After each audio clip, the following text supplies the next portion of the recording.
Bom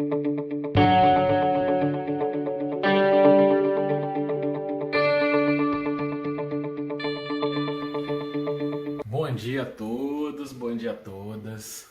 Eu sou o Lucas Lopardi Franco, eu sou professor na Faculdade de Ciências Farmacêuticas da Universidade Federal de Alfenas. E eu vim aqui hoje, em nome do nosso projeto, da Voz da Ciência, falar um pouquinho sobre um termo que eu resolvi chamar de julgamento qualificado. A gente pode buscar outros sinônimos para isso, mas eu resolvi chamar ele aqui de julgamento qualificado. E qual que é a ideia, né, desse julgamento qualificado? Então eu apresento para vocês aqui o meu pai. Esse aqui sou eu, o meu pai. E eu quis apresentar o meu pai por quê? O meu pai, ele vai fazer esse ano 70 anos. Ele é hipertenso e ele tem um marca-passo, ele usa um marca-passo. E na época, quando a médica veio dar a sugestão de que era importante fazer a cirurgia e passar a ter o marca-passo como suporte, ela não tomou essa decisão por uma opinião rasa. Ela fez uma série de exames, ela já acompanhava o histórico do meu pai, ela é especialista na área e ela nos passou essa informação de decisão. E a gente, dentro desse contexto, nós acatamos, né, nós entendemos a ideia e foi aceito em comum de que era a melhor abordagem.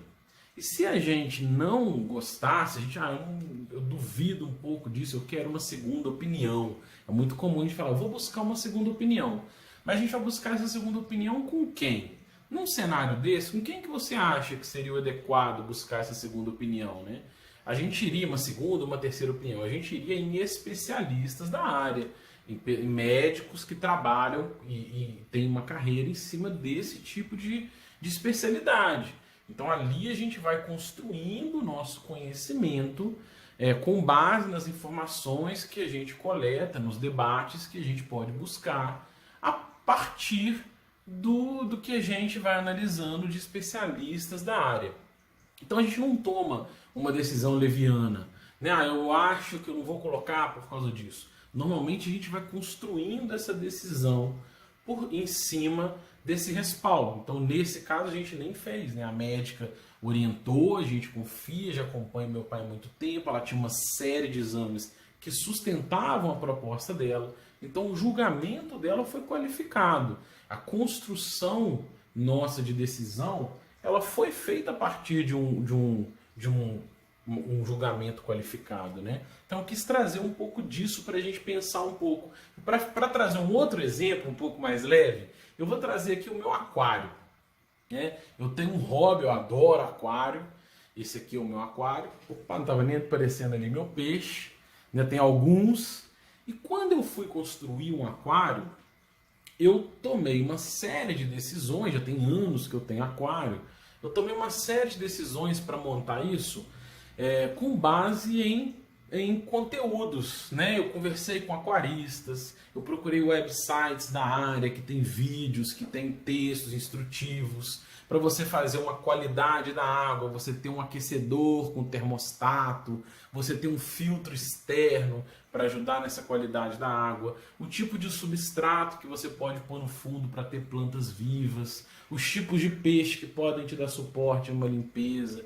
Então tudo isso não foi simplesmente uma opinião rasa ou um achismo, né? Você vai construindo a sua capacidade de julgamento e melhorando o seu conhecimento sobre um conteúdo a partir de estudos, de referências, né? E você vai preparando e melhorando isso, aprimorando essas decisões. Então isso eu quis dizer que isso está no nosso dia a dia, né? Se você de repente tiver que trocar uma peça do seu carro, você vai no mecânico de confiança, fazer um orçamento, de repente você vai em 2, 3 para ver qual que é a melhor abordagem. Então isso é o que a gente vai cada vez mais tendo uma capacidade de decisão qualificada, que é um julgamento qualificado, né? Então isso transforma um poder de julgamento qualificado diferente de uma opinião, uma simplesmente opinião por dar. Não significa que a gente não tem direito a dar opinião, mas quanto mais importante for essa decisão, quanto mais crítico for essa decisão, melhor é quando a gente faz um julgamento qualificado. Sempre vai ser melhor. Por que eu disse isso? Né? Qual que é o contexto disso? A gente está hoje passando por um processo de uma pandemia por conta do Covid-19. E logo no começo, há umas 2 semanas atrás, hoje, dia 1º de abril, dia da mentira, eu vim falar um pouquinho sobre o impacto que tem a fake news em muita coisa da nossa vida, né? As decisões tomadas por medidas rasas, medidas erradas. Então isso aqui é um monte de vinagre. E a gente viu lá no começo, há 2 semanas atrás, a gente teve vídeos espalhados, né, muitas notícias na internet que a gente vê, de que se você fizesse um gargarejo com vinagre, poderia melhorar e curar o corona. A gente viu esse tipo de notícia. A questão é, quando você recebe essa notícia aí no seu celular, eu recebi no meu celular, às vezes você não sabe sobre isso. E por que você vai espalhar? Olha, é isso mesmo, você espalha. Quem que te passou essa informação? A pessoa tem uma capacidade de fazer julgamento qualificado? Existe ali referências respaldadas para te fazer esse julgamento? Você entende sobre isso? Se você não entende, você confia nas referências que estão ali? Porque a gente espalhar só por espalhar, a gente está colaborando com o espalhamento de notícias ruins, que são nocivos, pode atrapalhar muita abordagem que a gente precisa tomar frente a esse tipo de problema. E isso vale para qualquer situação, né? Então, quando você receber, por exemplo, um vídeo, alguém falando, quando você recebeu, né, o gargarejo com vinagre, é verdade? Eu confio nessa fonte, né? É uma pessoa especialista que está falando, ou é só uma notícia jogada? Então isso vale. Um outro que ficou muito, eu vi espalhar muito forte, foi essa pessoa que está até com o rosto borrado, que eu acho melhor para não expor, que eu recebi esse vídeo no meu celular, tá?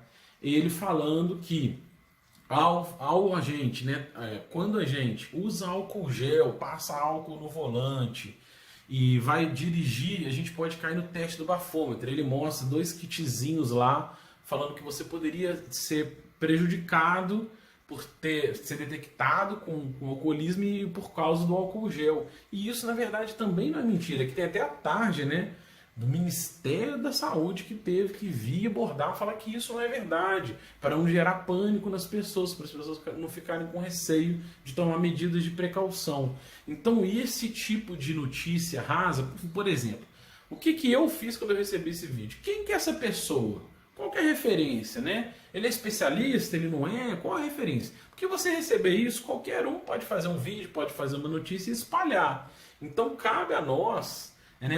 A gente tem diversas abordagens, diversas ferramentas que a gente pode tomar para confrontar notícias, fake news ou notícias rasas. Tem várias. Eu vou dar aqui um exemplo que só depende de você, tá? É confiar na fonte. É você falar assim, você não precisa ser um especialista da área, mas você falar assim, olha, eu não sei se é verdade ou não. Mas quem que é essa pessoa? Quais são as referências? É um estudo científico? É um estudo embasado por uma revista de relevância, uma revista indexada? É um jornalismo profissional? Ou é uma notícia aleatória que eu estou recebendo? Porque se for você espalhar isso, você vai estar só colaborando para um espalhamento de uma notícia que não é verdade. E isso só prejudica, né? Só prejudica o coletivo como um todo. Então é isso que eu quis dizer nesse vídeo sobre a nossa capacidade de fazer julgamento qualificado. Se a gente conhece e domina aquele tema, a gente tem que continuar buscando novos conteúdos, continuar buscando evolução para a gente melhorar o julgamento qualificado. E se a gente não domina, se é um assunto que eu não sei, eu desconheço, há uns anos atrás, quando eu comecei a mexer com aquário, eu não conhecia nada. Mas aí você vai buscando informação sobre isso, buscando conhecimento sobre a área, olhando quem trabalha com a área, e você vai construindo melhor o seu conhecimento. Então, nesse caso, por exemplo, você recebeu um vídeo de um gargarejo falando que funciona. Quem que é essa pessoa, né? A gente tem que ter esse discernimento para a gente evitar o espalhamento de notícias rasas e a gente mesmo melhorando a nossa capacidade de fazer um julgamento qualificado. E é isso.